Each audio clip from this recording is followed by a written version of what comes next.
আওয়ামী লীগের কেমিস্ট্রিটা ডিফারেন্ট। ওর কেমিস্ট্রি হচ্ছে দুটো জিনিস আছে, তার একটা হচ্ছে যে দুর্নীতি, আর একটা হচ্ছে সন্ত্রাস। এই দুটোর বাইরে ওরা যেতে পারে না, কাউকেই তারা আপনার মেনে নিতে পারে না। যে আওয়ামী লীগ কখনোই অন্যকে সহ্য করতে, এটা আওয়ামী লীগের ক্যারেক্টার, সে কথা আমি সবচেয়ে বিশ্বাস। তার চরিত্র হচ্ছে অন্যকে সহ্য করতে না পারে, কাউকে সে কখনোই আপনার তার কথাকে শুনবে না।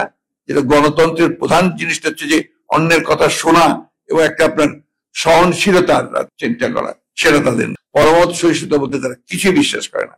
কত দূর চিন্তা করতেন সেই সময়। তো আওয়ামী লীগ একটা বিকৃত একটা সমাজতন্ত্র প্রতিষ্ঠা করবার জন্য একটা আপনার সমাজতান্ত্রিক রাষ্ট্র তৈরি করতে চেয়েছে, অত ওরা নিজেরাই সমাজতন্ত্রে বিশ্বাস করতো না, কিন্তু ডিডন্ট বিলিভ ইন সোশ্যালিজম। অন্যদিকে তারা সমাজতন্ত্র করে। এখন একজন যদি কেউ বিএনপি করে তো চেহারা দেখা যাবে, বাপ দাদা 14 গোষ্ঠী যদি কেউ বিএনপি করে থাকে তার চাকরি হবে না।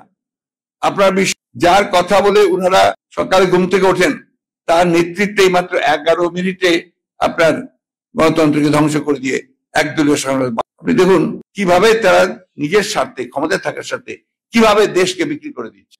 আজকে যে একটা অত্যন্ত পরিকল্পিত ভাবে একটা আপনার যে চক্রান্ত চলছে, যে শহীদ জিয়ার নামটাকে একেবারে মুছে ফেলা, এটাকে ইতিহাস থেকে আপনার সরিয়ে দেওয়া, এবং এই পরিকল্পনার অংশ হিসেবেও তারা এখন আপনার একেবারে আমাদের ছাত্রদের, একেবারে কোমলমতি ছাত্র যারা প্রাথমিক বিদ্যালয়, আপনার সেকেন্ডারি স্কুলসে, তারা এমন এমন কারিকুলাম নিয়ে এসছে, ইতিহাসের ক্ষেত্রে বলতে গিয়ে তারা সেখানে জিয়াউর রহমানকে ভিন্নভাবে চিত্রিত করার চেষ্টা, এবং যেটা তারা করে আসছেন প্রথম থেকে অত্যন্ত আপনার প্ল্যান হইতে, কনসাস হইতে, সচেতন ভাবে, যে এই স্বাধীনতার জন্য একজন মাত্র ব্যক্তি, তিনি একমাত্র কৃতজ্ঞতা পেতে পারেন, একটা দল পেতে পারে, আর কেউ এটার সঙ্গে জড়িত ছিল না বা কেউ কিছু করে নাই, এরকম একটা ধারণা তারা সবসময় দেবে। এবং দেখবেন ওই একজন ব্যক্তির নাম ছাড়া কারোর নামও তারা উচ্চারণ করে না কখন। এমনকি তাদের যে লোকগুলো, তাদের যে নেতারা ওই সময় 9 মাসে যে নেতৃত্ব দিল, তারা একটা সরকার চালালো, তাদের নামও তারা, যে ব্যক্তিটি সেনাবাহিনীর,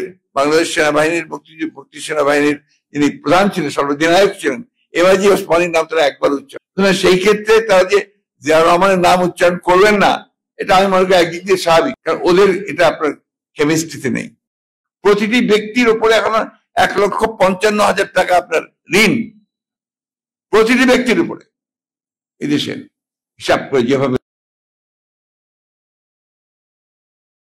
জনগণের সমস্যার সমাধানের কোনো কিছু নেই।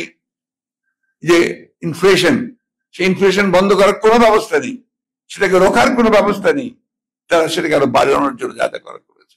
আর যে সমস্ত জিনিসগুলো আমদানি করলে আপনার উৎপাদন বাড়তে পারে, আপনার ইনভেস্টমেন্ট বাড়বে, সেগুলোর উপরে ট্যাক্স আরোপ করেছে, যেমন ক্যাপিটাল মেশিনারিজ। এটা আপনার নতুন কারখানা তৈরি করতে সাহায্য করবে, যে কোনো মেশিনেই সেখানে ট্যাক্স বাড়িয়ে দিয়েছে, যাতে করে আপনি ওটা না